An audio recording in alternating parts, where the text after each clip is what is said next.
अगर आप किसी भी कॉम्पिटिटिव एग्ज़ाम्स की तैयारी करना चाहते हैं और उस एग्ज़ाम में हिंदी का सिलेबस है, हिंदी आपका विषय है, तो आप हमारे एनएस शिक्षा परिवार से ज़रूर जुड़ सकते हैं। चैनल को सब्सक्राइब कर सकते हैं, वीडियो को लाइक, शेयर ज़रूर कर सकते हैं। तो साथियों, सीसीजीडी का नया प्रैक्टिस सेट है। आपकी स्क्रीन पे पहला क्वेश्चन है। क्वेश्चन का आंसर देने का प्रयास कीजिए। क्या होगा इसका राइट आंसर? सही विकल्प का चयन करना है जो वाक्यांशों के लिए एक शब्द हो। आदि से अंत तक के लिए आपको एक शब्द में बताना है, इसे क्या कहते हैं? समीचीन कहते हैं, अद्योपांत कहते हैं, अनादि कहते हैं, समकालीन कहते हैं। क्या कहते हैं साथी से आप बताएंगे, इसका आंसर देने का प्रयास करेंगे। इसको साथी आदि से अंत तक यानी अद्योपांत कहते हैं। क्या कहते हैं? अद्योपांत कहते हैं। अगर हम बात करें अनादि की, तो साथी जिसका कोई आदि न हो, जिसका कोई आदि न हो उसे क्या कहते हैं? अनादि।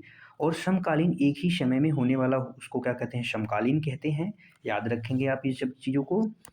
अगला क्वेश्चन बताने का प्रयास करेंगे। क्वेश्चन नंबर 2 है आपकी स्क्रीन पे। सब कुछ सब कुछ खाने वाला के लिए एक शब्द क्या है? सर्वभक्षी है, सर्वहारी है, सर्वग्राही है, उपयुक्त में से साथी कोई नहीं। बताएंगे क्वेश्चन नंबर 2 का राइट आंसर क्या होगा? साथी हम बात करें सर्वग्राही, जो सब कुछ ग्रहण करे, जो सब कुछ ग्रहण करे वो क्या होता है? सर्वग्राही होता है। लेकिन इसका आंसर ये नहीं है। सर्वहारी जो होता है वो सब कुछ खाने वाला होता है, इसलिए इसका राइट आंसर हो जाएगा ऑप्शन बी। और यहाँ पे हम बात करें सर्वभक्षी की, तो सब कुछ खाए, जो सब कुछ खाने वाला नहीं, जो सब कुछ खाए उसको सर्वभक्षी कहते हैं। इसका जो राइट और सटीक आंसर हो जाएगा ऑप्शन बी करेक्ट हो जाएगा। अगला बताएंगे, आपको शुद्ध वाक्य बताना है। क्या होगा? शुद्ध शुद्ध शब्द, सॉरी, आपको शुद्ध शब्द बताना है। क्या है? रोहिणी का आपको शुद्ध शब्द बताना है। क्या होता है रोहिणी का शुद्ध शब्द? इसका राइट आंसर हो जाएगा ऑप्शन ए रोहिणी। आप देख लेंगे रोहिणी क्या है? शुद्ध वर्तनी की दृष्टि से शुद्ध है। अगला क्वेश्चन बताएंगे, निम्न में से आपकी वर्तनी की शुद्धि से है, वर्तनी की दृष्टि से कौन सा शुद्ध है आपको बताना है। महात्म्य है, प्रतिज्ञा है, उत्कर्ष है, सहस्त्र है। बताएंगे साथी क्या होगा राइट आंसर? अगर हम बात करें सहस्त्र की, तो सहस्त्र साथी वर्तनी की दृष्टि से अशुद्ध है। सहस्त्र सहस्त्र की वर्तनी क्या है? शुद्ध। इस प्रकार से सहस्त्र गलत हो गया। यहाँ पे इसका राइट आंसर हो जाएगा ऑप्शन सी उत्कर्ष। उत्कर्ष की वर्तनी साथी यहाँ पे क्या है? शुद्ध है। प्रतिज्ञा की भी वर्तनी गलत है। इसकी प्रतिज्ञा की वर्तनी में ज्ञ से ज्ञानी, ज्ञ से ज्ञानी वाला ज्ञ रहेगा, यहाँ पे आधा ज्ञ और यह नहीं रहेगा। और महात्म्य की बात करें तो साथी ये क्या होता है? महात्म्य होता है। महात्म्य म और त का आधा रूप होता है यहाँ पे। तो आप देख लेंगे, अपने हिसाब से नोट डाउन कर लेंगे। अगला क्वेश्चन बताने का प्रयास करेंगे। अगला क्वेश्चन क्या है साथी? आपको बताना है कि किस भाग में त्रुटि है। आपको बताना है यहाँ पे निम्न वाक्य में किस भाग में त्रुटि है पहचानना है। आधुनिक हिंदी की सबसे सशक्त कवित्रियों में से एक होने के कारण उन्हें आधुनिक मीरा के नाम से जाना जाता है। बताना है आपको किस भाग में त्रुटि है। ऑप्शन देखेंगे, उन्हें आधुनिक मीरा के नाम से जाना जाता है, आधुनिक हिंदी के सबसे सशक्त कवित्रियों में से एक होने के कारण। बताना है आपको ए बी सी में किस भाग में त्रुटि है। अगर हम त्रुटि की बात करें साथी, तो आप देखेंगे यहाँ पे सबसे सशक्त। सशक्त का मतलब साथी होता है सबसे सशक्त। यहाँ पे स ऑलरेडी आया है जो जो दर्शाता है सबसे। यहाँ पे सबसे सशक्त यानी यहाँ पे तब फिर से सबसे का यूज नहीं होना चाहिए था। यहाँ पे होना चाहिए था आधुनिक हिंदी के सशक्त कवित्रियों में एक महान होने के कारण उन्हें क्या कहा जाता है? आधुनिक मीरा कहा जाता है। तो इसका राइट आंसर हो जाएगा ऑप्शन सी करेक्ट हो जाएगा। अगला क्वेश्चन बताएंगे। क्वेश्चन नंबर 6 है आपके स्क्रीन पर। व्याकरण की दृष्टि से आपको बताना है साथी कि व्याकरण की दृष्टि से कौन सा वाक्य शुद्ध है। उसने धीमी स्वर में बताया। किसने? उसने धीमी स्वर में बताया, युद्ध के कारण लोग बर्बाद हो गए। उसने कुछ देर से उत्तर दी। उसने कुछ देर से उत्तर दी, राम और सीता वन को गई। बताएंगे साथी क्या होगा इसका राइट आंसर?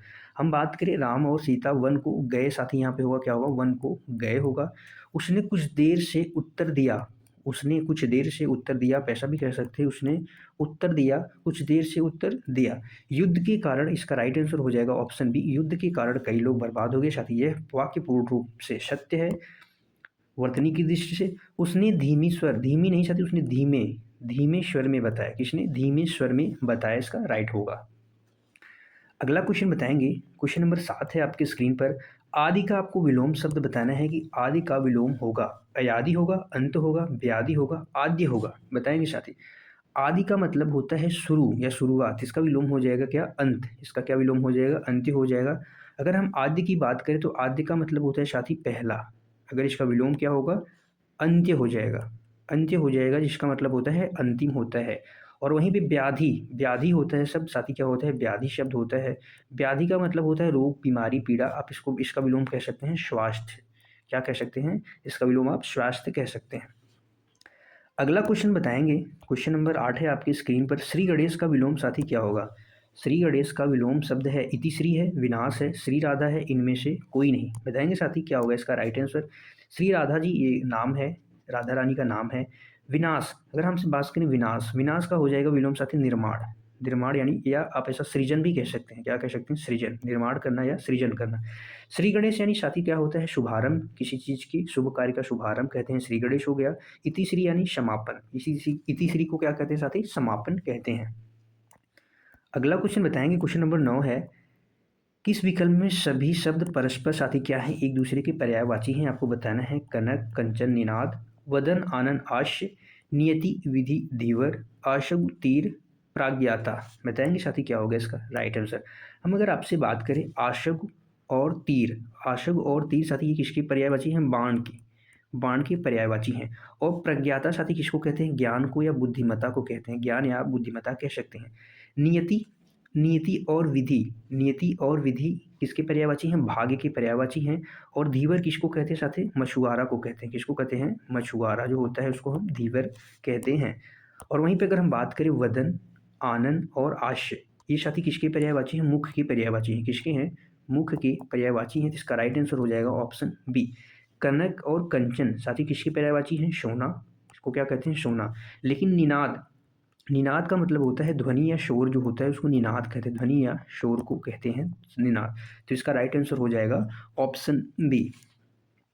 अगला क्वेश्चन बताएंगे, क्वेश्चन नंबर 10 है आपकी स्क्रीन पर। दर्प का विलोम आपको बताना, सॉरी दर्प का आपको पर्यायवाची बताना है। दर्प का पर्यायवाची क्या होगा? स्वाभिमान होगा, व्यथा होगा, तिरस्कार होगा, अहंकार होगा। क्वेश्चन नंबर 10 का साथी राइट आंसर क्या होगा? स्वाभिमान साथी आत्मसम्मान या मान जो होता है, आत्मसम्मान जिसे हम कहते हैं, आत्मसम्मान वही क्या होता है? स्वाभिमान होता है। आत्मसम्मान जो होता है वही स्वाभिमान होता है।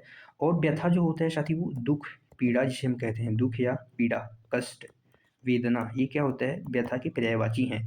तिरस्कार यानी किसी का निरादर करना या अवहेलना करना, अवहेलना करना या आप किसी की निरादर करना, वो तिरस्कार के अंतर्गत आता है। इसका राइट आंसर हो जाएगा ऑप्शन डी अहंकार। अहंकार साथी किसका पर्यायवाची है? दर्प का पर्यायवाची है, जिसे अभिमान कहते हैं। जिसे क्या कहते हैं? अभिमान। अभिमान या आप ऐसा घमंड कह सकते हैं, गर्व कह सकते हैं, गर्व या घमंड, निगेटिव चीज़ें जो घमंड, गर्व कहते हैं, घमंड क्या हो जाएंगे?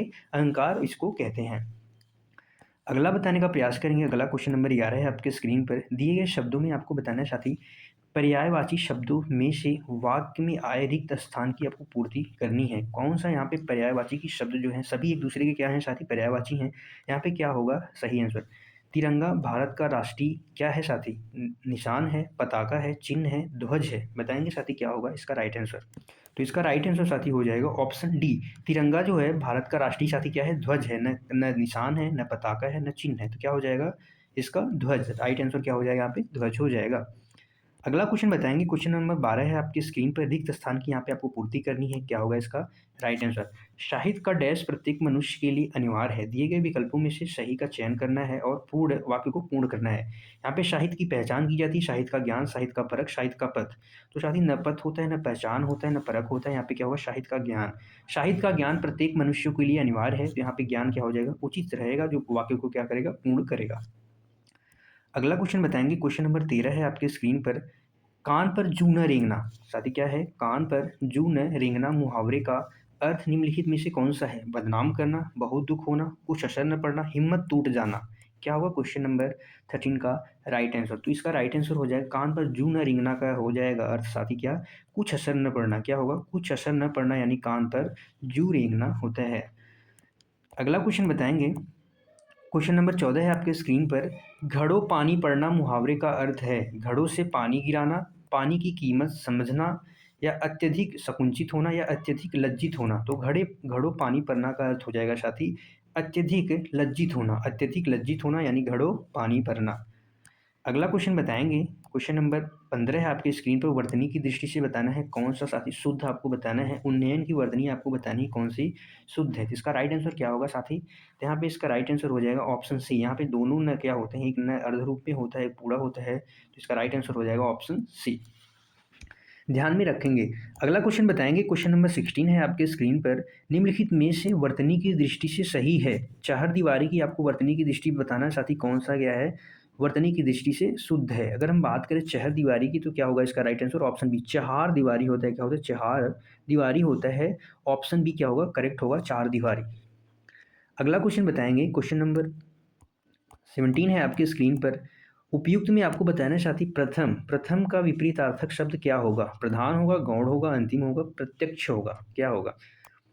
प्रत्यक्ष का विलोम साथी क्या होता है, परोक्ष। प्रत्यक्ष यानी जो सामने, परोक्ष यानी जो विपरीत दिशा में हो, या इसको आप अप्रत्यक्ष भी कह सकते हैं, अप्रत्यक्ष। और प्रथम का विलोम क्या हो जाएगा, विपरीतार्थक अंतिम। विपरीतार्थक का मतलब होता है विलोम। तो प्रथम का क्या हो जाएगा, अंतिम हो जाएगा। प्रधान का क्या हो जाएगा साथी, गौण। प्रधान का क्या हो जाएगा, गौण हो जाएगा, विलोम। अगला क्वेश्चन बताएंगे, क्वेश्चन नंबर 18 है आपके स्क्रीन पर। आपको गुड़ का विलोम बताना है, क्या होगा। गुड़, गुड़ का विलोम क्या हो जाएगा, गुड़ा हो जाएगा, गृहस्थ हो जाएगा, दोष हो जाएगा, गुड़ हो जाएगा। खाने वाले गुड़ की बात नहीं हो रही है साथी। इसका राइट आंसर हो जाएगा ऑप्शन सी, गुड़। यानी जो गुड़ है आपके अच्छाई बुराई ये सब क्या होती है, गुड़ होती है, अच्छाई गुड़ होती है, बुराई आपका दोष हो गया। तो इसका हो जाएगा दोष। गृहस्थ यानी, इस गृहस्थ का विलोम क्या हो जाएगा, सन्यासी। गृहस्थ का यानी क्या हो जाएगा, सन्यासी। आप इसे वानप्रस्थ भी कह सकते हैं, गृहस्थ का वानप्रस्थ भी कह सकते हैं, ठीक है। गुड़ा गणितीय यूज में होता है गुड़ा, तो इसका विलोम नहीं होगा। अगला क्वेश्चन बताएंगे, क्वेश्चन नंबर 19 है आपके स्क्रीन पर।